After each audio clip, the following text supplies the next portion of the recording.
Inuusisa na sa Senado mga naging pagkukulang kaya nangyari ang malagim na pamamaril sa Ateneo de Zamboanga kung saan dalawa ang nasawi. Ilan sa mga kwestiyon? Ang natagalang pag-takedown sa live stream ng pamamaril, pati ang seguridad ng paaralan kaya naipuslit ang mga baril. Nakatutok si Ian Cruz. Sa pagdinig ng Senate Committee on Women sa nangyaring pamamaril sa Ateneo de Zamboanga University, ikinuwento ng Zamboanga Police na nang rumesponde ang mga pulis, naabutan pa raw nilang buhay ang 14 anyos na shooter kaya pilit nilang pinabababa ang hawak na baril. Sa 4th floor niya binaril ang 15 anyos na kaeskwela at sa 5th floor siya nagbaril ng sarili. Yan po ay na-witnessan ng ating mga responding police at nagbigay po ng warning. Ang police natin, they are shouting to drop the gun. Pero yung CICL, victim shooter natin, ay umakyat po ng 5th floor at doon po niya binaril yung sarili niya. So na-witnessan po ng mga police responder natin yan. Opo, na-witness po nila dahil naabutan po pa nila yung shooter.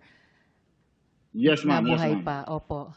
Ang tanong ni Committee Chair Risa Ontiveros sa CICC o Cybercrime Investigation and Coordinating Center, bakit tumagal pa ng 14 minutes bago na-take down ang live stream ng pamamaril sa paaralan? We had visibility around mga 5 minutes. Tapos ni-report na ho kagad natin to sa mga platforms para i-take down ho. Pero again, maybe it's the So if you were able to have visibility, ni-report ng CICC sa Meta, why did it take another 9 minutes bago na-take down ng Meta? Or kasabay ng pag-report ng CICC sa Meta, hindi ba pwedeng kayo na mismo mag-take down? That's the problem, Madam Chair. First is the jurisdiction. We don't have jurisdiction over these platforms. Ayon sa Zamboanga City Police, patuloy pang inaalam ang motibo sa pamamaril. Isa sa tinitingnan kung naimpluwensyahan siya ng mga bayolenteng online games. As soon as possible po, baka magkaroon po tayo ng conclusion o recommendation po para sa game na apps o Roblox po. At yan po ay talagang inimbestigahan po natin. Pero hawak man ng pulisya ang gadgets ng bata, hindi pa ito matingnan dahil hinihintay pa ang cyber warrant mula sa korte. Ayon sa CICC, karaniwang inaabot ng 2 buwan ang paglalabas ng cyber warrant ng korte. Ang paglaban naman sa NVE o Nihilistic Violent Extremism Online ang iginiit ni Ontiveros na dapat matutukan ng law enforcement agencies. Ayon sa PNP Anti-Cybercrime Group, mula October 2025 hanggang sa kasalukuyan, nasa 74 na kaso ng extremism online ang kanilang hinawakan, kung saan nasa 42 minor de edad ang kanilang na-rescue.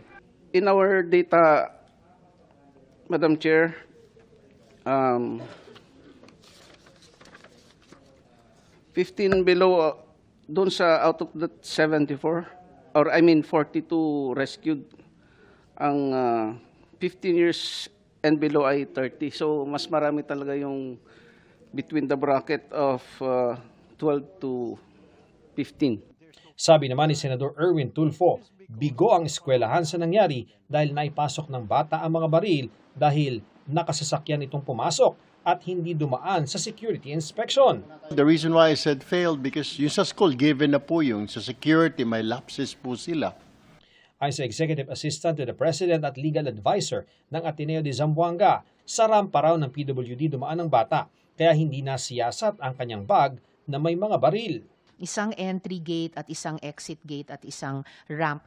Paano po naka-deploy, if you can tell us, paano naka-deploy yung 25 guards dun sa at least sa dalawang gates before the incident? They are deployed in all the entry points when the kids or the students are already in the campus, particularly in all because this building is 4 stories. You mean po, bukod sa entry gate at exit gate, naka-deploy din po yung 25 security guards sa bawat floor ng 4-story building? Correct. Ian Cruz, Nakatutok, 24 Oras.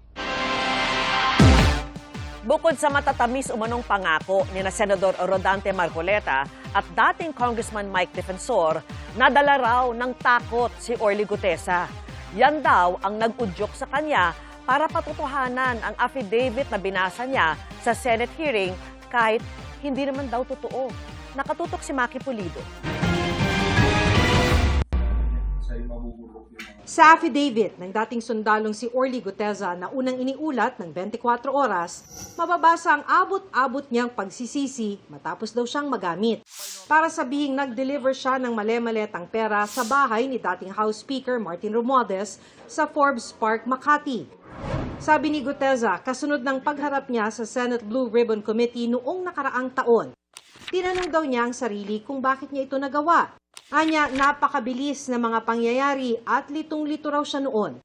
Sabi niya, nadala siya sa anyay matatamis na pangako ni na dating Congressman Mike Defensor at Senador Rodante Marcoleta. Humingi na kami ng pahayag mula sa kampo ni na Defensor at Marcoleta pero wala pa silang ibinigay sa ngayon. Sa video ni Guteza na ibinigay sa GMA News, sinabi niyang dala raw ng takot kaya siya napilitang patotohanan ang mga nakasaad sa affidavit na binasa niya sa Senate Blue Ribbon Committee kahit hindi raw ito totoo. Dala ng takot at pangamba, lahat ng nakalahad sa affidavit na kanilang ginawa ay aking nasabi na nasaksihan o kahit hindi ito totoo. Pati ang pagsabi ng pagpasama ako sa 3 beses na delivery ng mga balita sa alleged bahay ni Speaker Martin Romualdez sa Forbes Park. Wala akong naging direktang kontak o nakita man lang si Speaker Romualdez sa nasabing address. Matapos daw ang kanyang karanasang ito, sabi ni Guteza, tungkol sa nasabing isyo, hands off na ako. Ayaw ko nang balikan ang bangungot ng mga sandaling nangyari sa buhay ko. Magulang ako para sa pamilya ko. Gusto ko ng tahimik na buhay para sa kapakanan ng pamilya ko. Maki Pulido, nakatutok, 24 oras. Iba't ibang hakbang ang inilatag ng gobyerno para tugunan ang naging problema sa baha at basura sa maraming lugar nitong mga nakalipas na araw. Kung ano-ano yan, alamin sa pagtutok ni Bernadette Reyes. Sa halos 2 linggong pag-ulan, maraming lugar sa Metro Manila ang binaha na isinisisi sa basura. Sa bahagi nga ng Parañaque at Navotas noong nakaraang linggo, nagmistula pang dagat ng basura ang baybayin sa dami ng kalat. Nauna nang sinabi ni Pangulong Bongbong Marcos, kritikal ang problema sa basura ng bansa. Kaya muli siya nag-inspeksyon at sinilip ang tinaguriang pinakamahabang creek sa Metro Manila. Sa loob lang ng 4 na araw, ganito na karami ang naipon na basura galing sa Estero de Taripa, Galina. Bahagi lamang po ito ng basura na nahahakot galing sa estero sa pamamagitan nitong Tripa de Galina Pumping Station. Sa pamamagitan po nitong tinatawag na conveyor ay iniipon po dito ang samut-saring basura, kagaya na lamang po ng basyo ng tubig, ng soft drink, styrofoam at eto nga po, meron pang inidoro. Pinaaarawan lang po yan dito at dadalhin din ang mga nahakot na basura patungo sa San Mateo Landfill sa Rizal. Ang biro nga nila is that kung kukunin mo lahat ng lumalabas na basura, pwede kang magbuo ng bahay. Dahil merong mga kitchen sink, may mattress tayong nakita, may kung ano-ano mga tinatapon sa ano. Kaya kailangan natin tugunan yung problema sa basura. Nag-average kami ng 8 cubic meter per day, which is half a dump truck a day. Gumagana at malakas naman daw ang kakayanan ng mga pump, pero problema pa rin ang pag-apaw ng estero at catchment area na pinalalala pa ng basura. Kaya magdadagdag raw ng 13 pumping stations sa loob at palibot ng Metro Manila. By the end of this year or the beginning of next year. But again, that does not solve our problem with garbage. And so that is why we are here trying to find ways to dispose of the garbage in an environmentally friendly way. Pinakita rin sa Pangulo kung paano ginagawang compost o mga kapaki-pakinabang na gamit tulad ng paso ang ibang nahahakot na basura mula sa estero. Bukod dito, inaasahang sisimulan na sa lalong madaling panahon ang Waste to Energy Project, kung saan maaaring gawing source ng kuryente ang ibang non-recyclable solid waste. As long as the financing is fixed and is available, I think we will be able to put those into action by next year. Patuloy rin ang paglilinis ng iba pang daluyan ng tubig sa pamamagitan ng Oplan Kontrabaha at Bayanihan sa Estero Program. Pero paalala ng MMDA, malaki ang maitutulong ng bawat isa sa atin. Wake up call natin itong lahat. Diba? Stop throwing your garbage indiscreetly or indiscriminately. Tulungan naman natin ang ating bansa. Samantala, tukoy na rin ang 39 na lugar sa Metro Manila na maaaring gamitin para sa mga gagawing rainwater cisterns para maibsan ang mga pagbaha. Within this month, matatapos na yung detailed engineering. Ipaprioritize na namin, sisimulan na namin ang paghukay. Bernadette Reyes, Nakatutok, 24 Oras.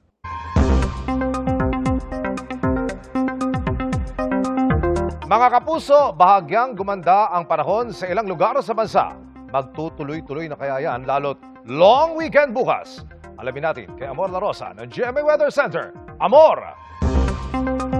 Salamat, Emil. Sulitin na natin ang maaliwalas sa panahon ngayong pansamantalang humina ang epekto ng habagat sa ating bansa. Posible kasing sa susunod na linggo ay magbalik na naman ang maraming pag-ulan dahil sa muling paglakas ng habagat habang lumalapit ang panibagong bagyo. Kaninang hapon ay humina at naging low pressure area na lang yung binabantayan natin na Bagyong Neneng at ngayong gabi ay sa labas na po yan ng Philippine Area of Responsibility. Pero may bagong namuong low pressure area sa labas po yan ng Philippine Area of Responsibility dito po sa gilid sa layong 1,725 kilometers silangan ng northeastern Mindanao. Ayon sa Pag-asa, may tsansa itong maging bagyo. Sa ngayon ay hindi natin inaalis yung tsansa na ito ay pumasok din dito sa loob ng Philippine Area of Responsibility pero agad din namang hihina. Bukod dyan, patuloy rin nating minomonitor yung isa pang bagyo na nasa labas ng PAR na merong international name na Saudel. Huling namataan ng sentro niyan, 2,745 kilometers sa silangan naman ng Eastern Visayas. Taglay po nito ang lakas ng hangin nga abot sa 75 kilometers per hour at yung bugso naman papalo sa 90 kilometers per hour. Ang pagkilos po nito ay pahilaga-hilagang kanluran sa bilis na 15 kilometers per hour. Linggo o Lunes, posibleng lumapit o pumasok din po yan dito sa Philippine Area of Responsibility. So yung magiging movement po nito ay maaaring pahilagang kanluran patungo nga dito sa kanto o sa may northeastern portion po ng Philippine Area of Responsibility. Pero pumasok man yan o hindi, palalakasin po nito yung southwest monsoon o yung hanging habagat. Kaya paghandaan ulit natin yung posibleng maulang panahon sa susunod na linggo. Patuloy rin po tumutok sa magiging pagbabago sa mga sama ng panahon na ating minomonitor. Ang susunod na ipapangalan sa bagyo na papasok sa Philippine Area of Responsibility ay Obet. Patuloy na iiral sa ating bansa yung habagat pero kumpara nitong mga nakalipas na araw at linggo ay mas mahina o mababawasan po yung epekto nito. Base sa datos ng Metro Weather, mababa po ang tsansa ng ulan sa umaga sa halos buong Luzon bukas. Pero pagsapit ng hapon, may mga pag-ulan na dito po yan sa Batanes, Ilocos Region, Central Luzon at inaasahan din po natin may mga kalat-kalat na ulan o panandalian lang dito po yan sa may Cagayan Valley, Cordillera, pati na rin dito po sa may Calabarzon, Mindoro Provinces at ilang bahagi ng Bicol Region. Mas maayos na rin ang panahon natin dito sa Metro Manila pero hindi pa rin inaalis ang tsansa ng ulan pero hindi na po gaya ng mga naranasan natin nitong mga nakalipas na araw. Sa Visayas, sa hapon din inaasahan ng mga pag-ulan lalo po dito sa bahagi ng Panay Island, Negros Island Region, Cebu, Bohol at ganoon din sa ilang bahagi po ng Samar and Leyte Provinces, medyo mababa po ang tsansa ng ulan dyan. Sa Mindanao naman, posibleng maalinsangan pa rin ang panahon at aabot pa sa 43 degrees Celsius yung heat index. Pero kahit po mainit ang panahon, may tsansa pa rin ng ulan dahil naman sa localized thunderstorms, lalong-lalo na po yan sa hapon o gabi. Mga kapuso, posibleng pansamantala o magtagal lang po ng hanggang Sabado yung ganito kaaliwalas na panahon. Pero depende pa yan sa magiging impluensya ng papalapit na bagyo na posible pang lumakas sa mga susunod na araw at maaaring maghatak o mag-enhance na naman ng habagat simula po sa linggo. Yan muna ang latest sa ating panahon mula sa GMA Weather Center. Ako po si Amor La Rosa, serbisyong totoo ng GMA News.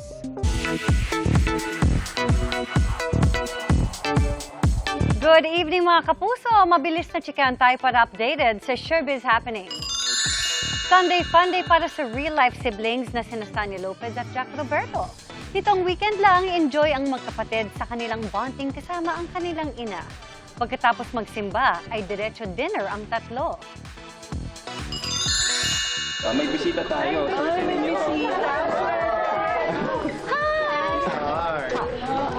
You won't believe who visited I Believe set.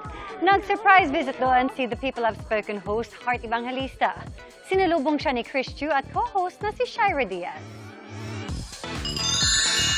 Very cutesy sa kanilang new set of photos na Charlie Fleming at Prince Carlos. Best friended so hard ang The Mask the Cutter stars na di din maitanggi ang chemistry together. Bahagyang humupa ang lagpas-taong baha sa ilang bahagi ng Hermosa, Bataan. Pero malaking hamon para sa mga residente ang muling pagbangon dahil lubhang naapektuhan ang kanilang kabuhayan. Nakatutok doon live si Von Aquino. Von? Mel, dahil sa matinding epekto ng pag-ulan na nagpalubog sa ilang barangay, isinailalim na sa state of calamity ang lalawigan ng Bataan.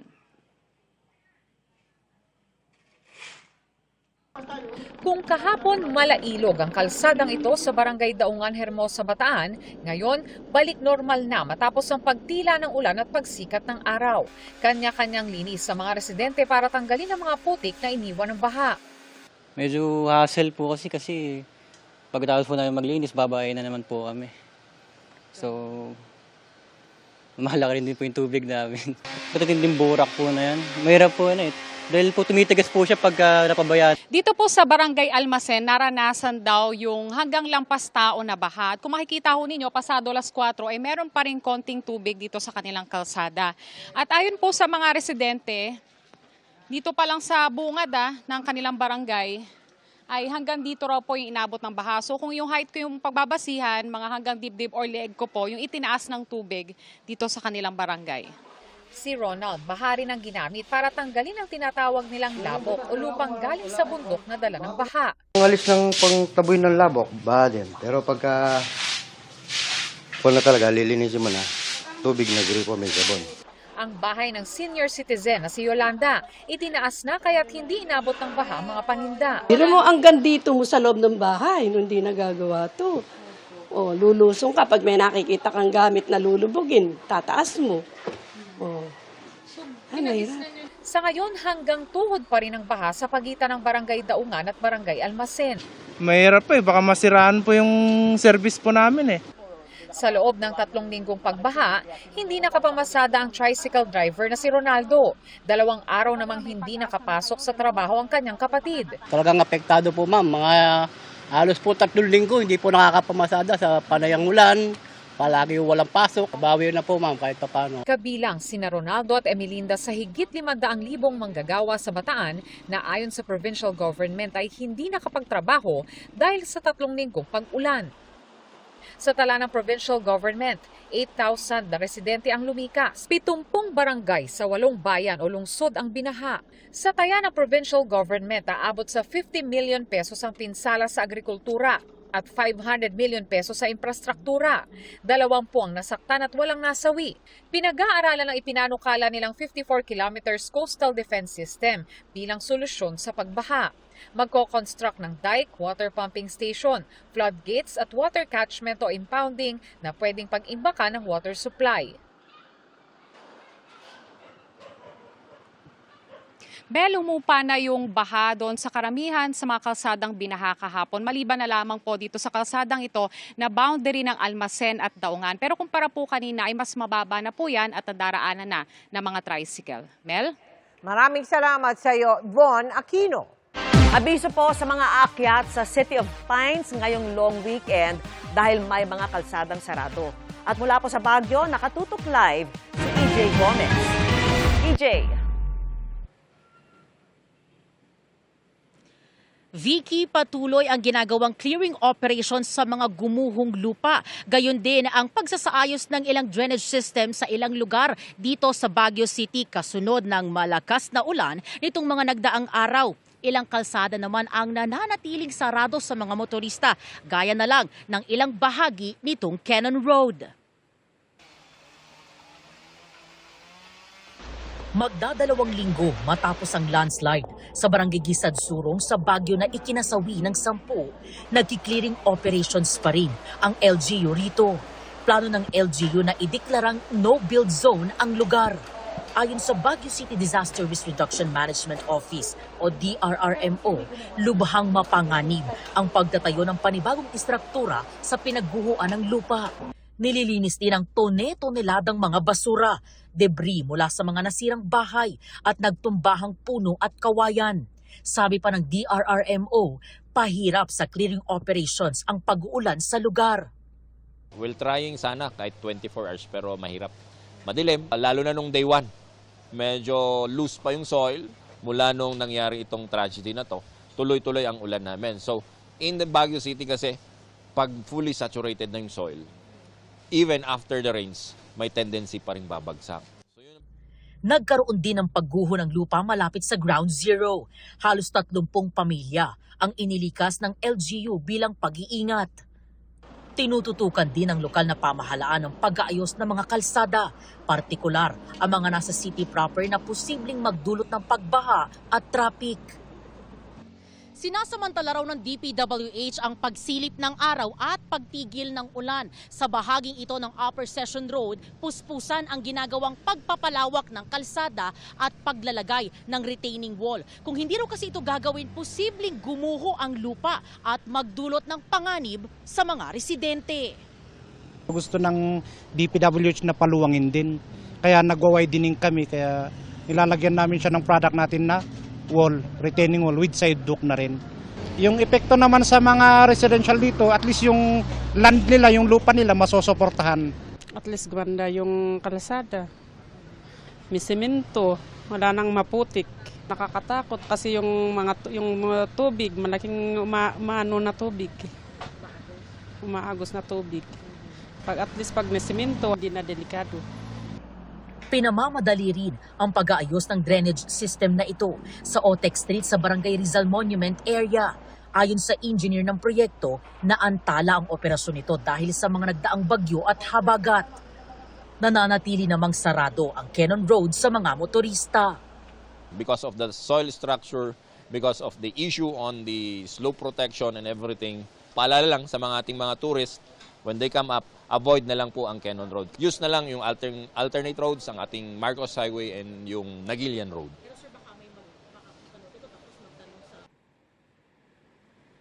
Ayon pa sa DRRMO, naka-full alert pa rin ang Baguio City sa lahat ng responders at departments nito, partikular ang paglilinis ng mga nagtumbahang puno sa kalsada, pagguho ng mga lupa at pagsasaayos nga ng drainage system para maiwasan ang pagbaha.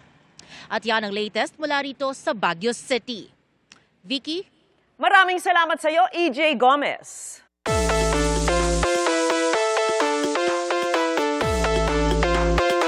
Mga kapuso, may bagong henerasyon tayo ng roller boys dahil sa nauusong roller skiing.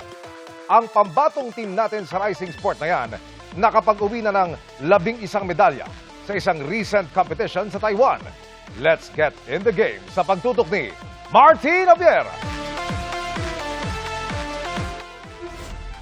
Ang sweeping mountain terrain ng Rizal Province. Di lang pang nature adventure.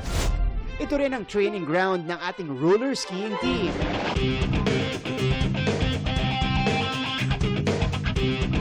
Roller skiing was actually invented para sa mga cross-country skiers para makapag-training sila during summertime. And then eventually, it transitioned into its own sport. 2 years ago, nang una nating masubukan ang rising sport na ito kasama ng Morong Nordic Roller Skiing Team. Simula noon, patuloy silang gumaling at lumaban internationally. Sa kanilang recent competition sa Taiwan, umani ng parangal ang grupo na nag-uwi ng 11 medalya. Overall, okay naman ang naging performance ng mga bata. Nung time na yun, medyo maulan, kaya yun yung medyo naging challenging. But then again, naka-adjust sila at yun ang naging result. Ang 15-year-old na si Dimitri, double gold sa classic at freestyle category. Habang ang 18-year-old na si Menard, gold sa classic at silver sa freestyle. Tinuro ko na din po sa kanila na pagbasa nga po yung daan at medyo mahirap, ay mag-expect po na may mangyaring iba or na masama para po yung katawan mo makareact po agad. Nung tumagal po ako, tsaka ko po nakikita yung yung purpose ko po sa paglaro sa roller ski at mas na-intrigue po ako sa magiging journey ko po. Mahusay ang suporta ng Philippine Ski and Snowboard Federation sa grassroots program ng roller skiing sa bansa. Pathway din kasi ito sakaling gustuhin nilang ituloy sa winter sport na cross-country skiing. Kasalukuyang mahigit 50 na ang kanilang miyembro. Libre rin ang pagsali. Kailangan lang mag-inquire sa kanilang Facebook page. Sinali po ako ng lola ko tapos ayun, nagustuhan ko na po. Tapos lumalaki po yung body ko. Masaya po dito sa sport na to. Na-excite po ako kada nag-training. Pag double pulling, parang sa skier lang siya. So, nasa harapan, check your feet muna, and then follow, like this. And then brake.